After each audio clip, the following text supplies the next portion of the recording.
Hi, I'm Menaka Raman-Wilms, and you're listening to The Decibel from the Globe and Mail.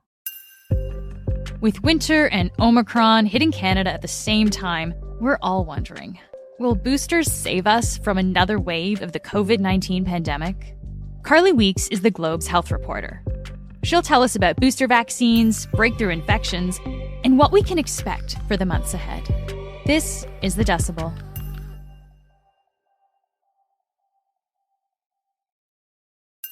Carly, thanks so much for being here today.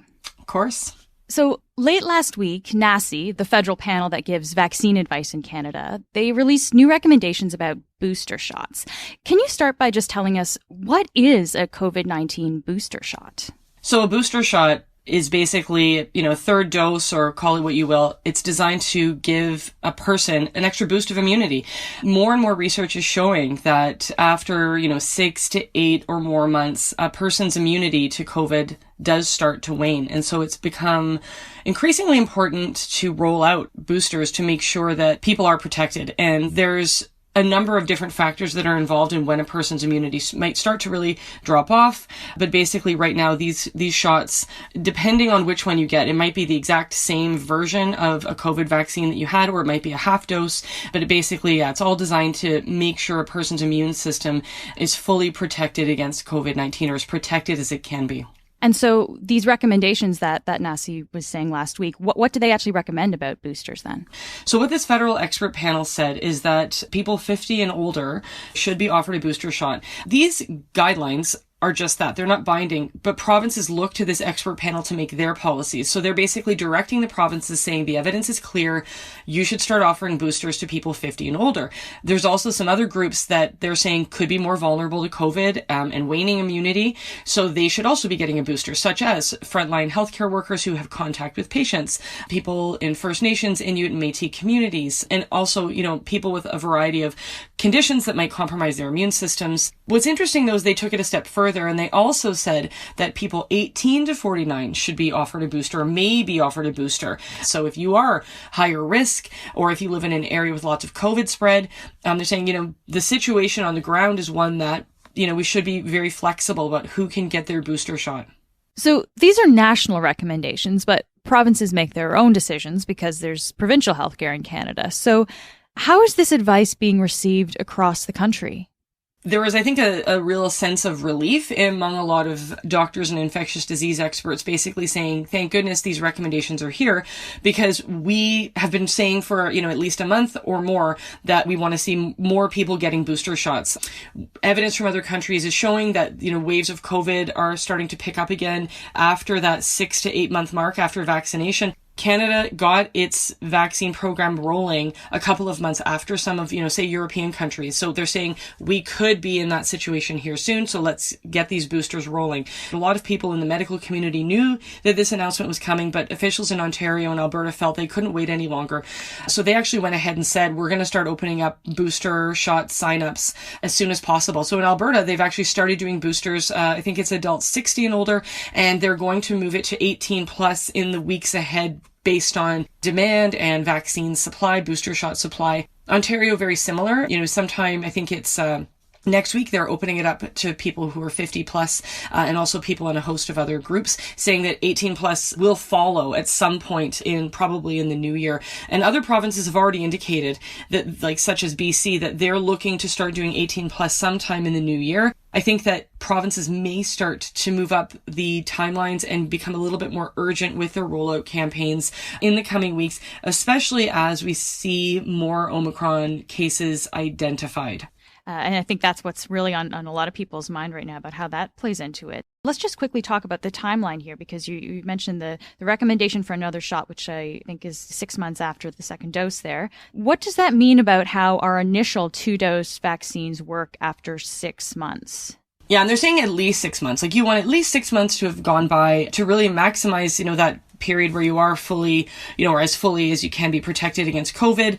But what research and evidence is starting to show is that after 6 to say 8 months, immunity does start to decline. And this is not as though your immunity is dropping off a cliff, like, that you were, 90% protected and now you're like 0%, you're fully vulnerable to COVID. That's obviously not how vaccines work, but the protection does start to slip. And obviously as time goes on, there will be more of a decline. We're not quite sure of how steep that decline is, simply because not enough time has passed yet. But the decline is significant enough that there could be more and more breakthrough cases. So people who have been vaccinated could start to contract COVID. They could start to transmit it, especially when we're talking about vulnerable older adults or other vulnerable people who are at risk for COVID. That's when that 10% drop, even if it's a 10% drop, it will start to become very significant, because they will start to be much more vulnerable, and you could start to see a rise in hospitalizations and deaths, which are the two metrics that people want to keep as low as possible. So if it's been 6 months since someone has had their initial second dose, should they be more cautious right now? That's a very good question. And I think that the research is pointing to the fact that they probably should be. And simply because, this is not the summertime where everyone's meeting outside and there's a lot of open air and very little disease spread. People are going inside. We're meeting indoors. The holidays are coming. There's a new variant that appears to be more transmissible. So if you are, more than, I would say, starting at 6 to 8 months out from your second shot, it is looking increasingly like you could be more at risk. Obviously, your personal circumstances will come into play here. So if you are a person who is at higher risk, that's where you really want to be cautious. And even the expert panel even said last week, and some of the top officials at the Public Health Agency of Canada acknowledged, for a young, healthy 20-year-old who's been fully vaccinated, 7 months ago, it's probably not as urgent to get a booster shot. But if they're in a part of the country where there's a lot of COVID going around and, they may have an underlying health condition, then they probably do want to get a booster shot. So personal circumstances will come into play here to some extent. And you mentioned that NACI recommendations eventually will sound like, anyone 18 plus could be recommended to get a booster here. Do we have enough vaccine in Canada for everyone 18 plus to get that shot? Well, the Prime Minister was asked that very question last week. He assured Canadians that there are. There is not an issue about quantity of vaccines. We have lots of vaccines for boosters in Canada. We're receiving that, more. in fact, we will have enough. We do have enough vaccine currently to make sure that there's going to be enough supply to get everybody a booster shot within the coming months. I think the problem we're going to face in Canada is that there's actually going to be so much demand for boosters right now and for pediatric vaccines for kids 5 to 11, that it's going to be difficult to get enough people boosted in the coming weeks. So there's fears that we could see a wave of illness because not enough people are able to get their boosters in time. And that's why there was a push to get those booster shots rolled out weeks ago.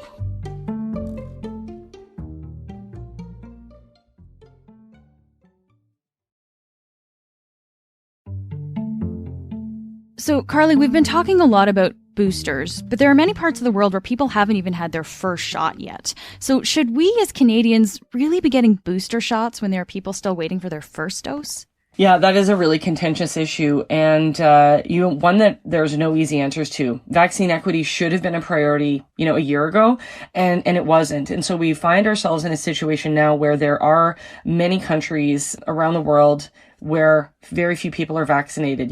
Plenty of countries in Africa where, somewhere around 10% of the population is vaccinated, whereas, we are talking about boosters here. So I've been speaking to some experts about this, and now we've kind of entered a new phase, would they say, where we kind of have no choice but to start talking about boosters here if we want to keep our case count low and protect ourselves against this new variant.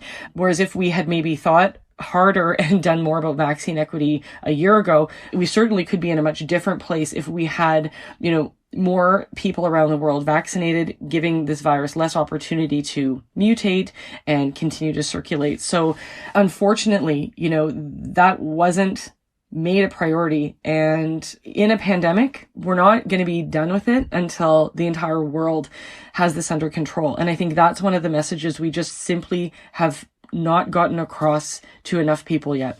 Earlier on, we mentioned breakthrough cases, and we've heard a lot about breakthrough COVID-19 cases. Can you just lay out for us what exactly is a breakthrough case, and what's the risk of them in Canada right now? So a breakthrough case is basically a person who's had their 2 shots, say 6 months ago, and now they've contracted a case of COVID. There have been reported cases of this. There's been people who've become sick after being fully vaccinated, and even cases of people who've died after being fully vaccinated.